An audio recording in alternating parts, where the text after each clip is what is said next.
ദൈവനാമം വാഴ്ത്തപ്പെടുമാറാകട്ടെ.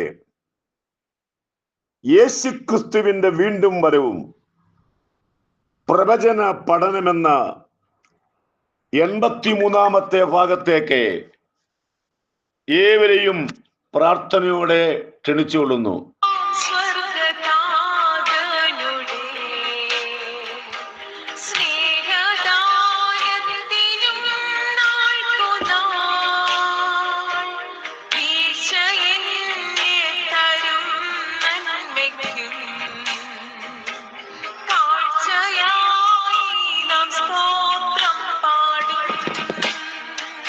ആമേൻ.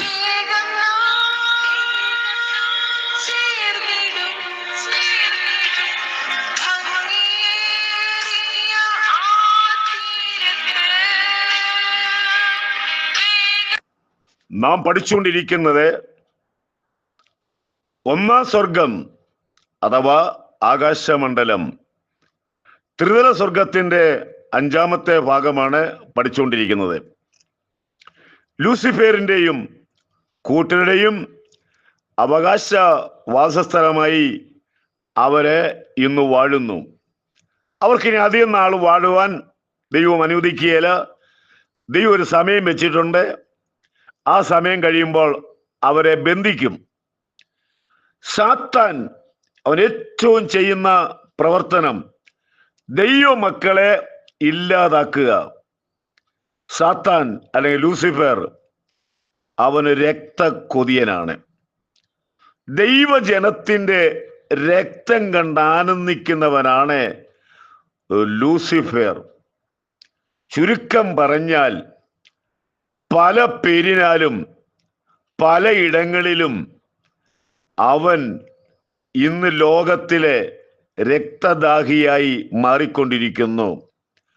ഒന്നാമത്തെ ആരാധനക്കാരൻ, സത്യാരാധനക്കാരനെ, അവന്റെ പേര് നമുക്കറിയാമല്ലോ, ഹാബേൽ. ദൈവം അവന്റെ യാഗത്തിൽ പ്രസാദിച്ചു എന്ന് കണ്ട ഉടനെ അന്ധകാര ശക്തി സഹോദരന്റെ മേൽ കയറി.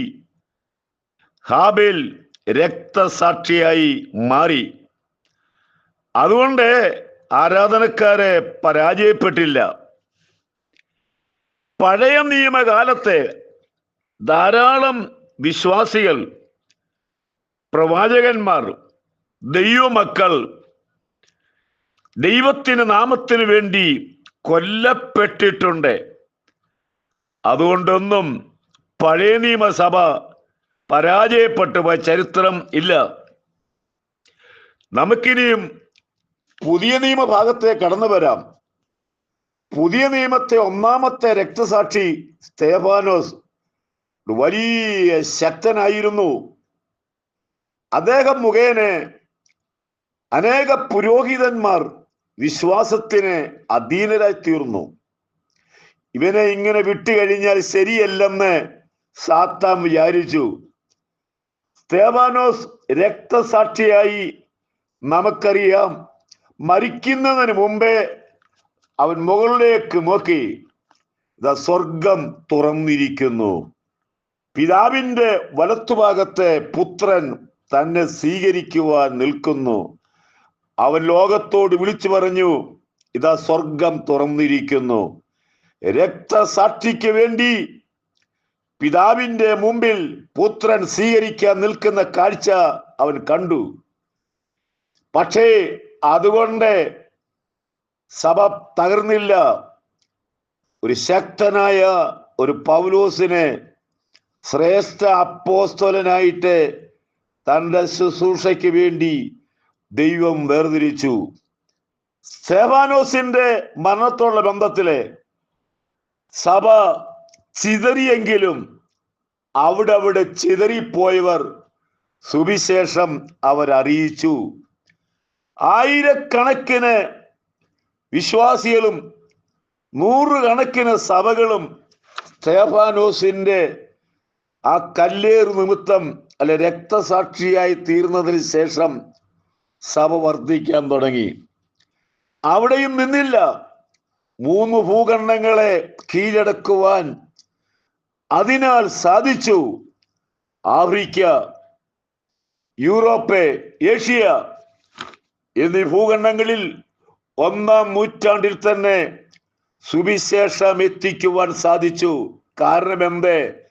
രക്തസാക്ഷിക്ക് അത്ര പവറുണ്ട്. അനവധി ആളുകൾ ചിന്തിക്കുന്നത് ഇവരെയൊക്കെ തല്ലിക്കൊന്നാൽ, ഇവരെ ഇല്ലാതാക്കിയാൽ കഴിഞ്ഞു എന്നല്ല. ഒരിക്കലും കഴിയയില്ല, വർദ്ധിക്കുകയുള്ളൂ.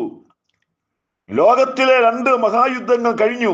1-2 മഹായുദ്ധങ്ങളെ മരിച്ചവർ ഒരുപാട് ആളുകൾ. പിന്നെ യുദ്ധം നടക്കുന്നു. ഇപ്പോൾ നമ്മുടെ പശ്ചിമേഷ്യയിലും യുദ്ധം നടന്നുകൊണ്ടിരിക്കുകയാണ്. അവിടെ ആളുകൾ കൊല്ലപ്പെട്ടുകൊണ്ടിരിക്കുകയാണ്. എന്നാൽ ഇവരുടെ എല്ലാവരുടെയും കണക്ക് നോക്കിയാൽ അതിനേക്കാൾ വളരെ വളരെ അധികമാണ് പുതിയ നിയമത്തിൽ യേശുവിന് വേണ്ടി രക്തസാക്ഷികളായി തീർന്നവരുടെ കണക്ക് കോടികളാണ്. എണ്ണാൻ കഴിയാതെ വണ്ണം അത്രമാത്രം കോടികൾ രക്തസാക്ഷികളായി തീർന്നു, ഇന്നും തീർന്നുകൊണ്ടിരിക്കുന്നു. ഈ കൊല്ലപ്പെട്ടവർ ആരും മരണത്തെ ഭയപ്പെട്ടില്ല, ജീവനെ ഭയപ്പെട്ടില്ല. അവരുടെ ജീവിതത്തിൽ പ്രത്യാശയായിരുന്നു അവർക്കൊരു സ്വന്തം നാട് ഉണ്ടെന്ന്. അതുകൊണ്ട് ഇവിടുത്തെ വാസം വലിയ പ്രശ്നമില്ലാതെ നിത്യത ചെല്ലണം ആഗ്രഹം ഉണ്ടായിരുന്നത് കൊണ്ടാണ് യേശുവിന് വേണ്ടി രക്തസാക്ഷികളായി തീരുവാൻ സാധിച്ചത്. ഇനി വരുവാൻ പോകുന്ന വ്യാജമശിഹ അഥവാ എതിർ ക്രിസ്തു, അവന് വേറൊരു പേരുണ്ട്, മൃഗം. അതൊരു വല്ലാത്തൊരു പേരാണ്. ഈ മൃഗത്തിന് ശക്തി കൊടുക്കുന്നത് ഒരു അമാനുഷിക ശക്തിയാണ്. അത് ലൂസിഫറും കൂട്ടരുമാണ്. വാസ്തവത്തിലെ ഈ പിശാചിന് ശക്തിയുണ്ട്, ജ്ഞാനമുണ്ടെന്ന് പറഞ്ഞാലും പിശാച് സർവശക്തനല്ല, സർവജ്ഞാനിയല്ല. അവന് അന്നേരം ആളുകളെ കൊല്ലുക എന്നല്ലാതെ വേറെ അവന് ചിന്തയില്ല. നമ്മുടെ കർത്താവ് സർവശക്തൻ, സർവജ്ഞാനി. പിശാച് സർവശക്തനല്ല, സർവജ്ഞാനിയുമല്ല എന്നുള്ള കാര്യം ഓർപ്പിച്ചുകൊള്ളുന്നു. ഇന്നത്തെ ഈ 5-ാമത്തെ ഭാഗത്തോടുകൂടി ത്രിതല സ്വർഗത്തിന്റെ ക്ലാസ് ഇവിടെ അവസാനിക്കുന്നു. ദൈവം അനുവദിച്ചു കഴിഞ്ഞാൽ 2-ാമത്തെ ഭാഗം, 2-ാം സ്വർഗം എന്ന് പറയുന്നത് നക്ഷത്ര മണ്ഡലത്തിന്റെ ഭാഗം അടുത്ത ദിവസം ക്ലാസ് എടുക്കാമെന്ന് വിചാരിക്കുന്നു. എന്നെ ശ്രദ്ധിക്കുന്ന ആയിരങ്ങളോടെ ഒരു കാര്യം ഓർത്തുകൊള്ളുക, നമ്മുടെ കർത്താവിന്റെ വരവ് അടുത്തിരിക്കുന്നു. എൻ്റെ ജീവിതത്തിൽ ഏറ്റവും പ്രധാനമായ കാര്യം ദൈവജനത്തെ ഒരുക്കുക, 2 പാവികൾ മാനസാന്തരപ്പെടുക. യേശു വരാറായി. നാം അവന്റെ വരവിന് വേണ്ടി ഒരുങ്ങുക.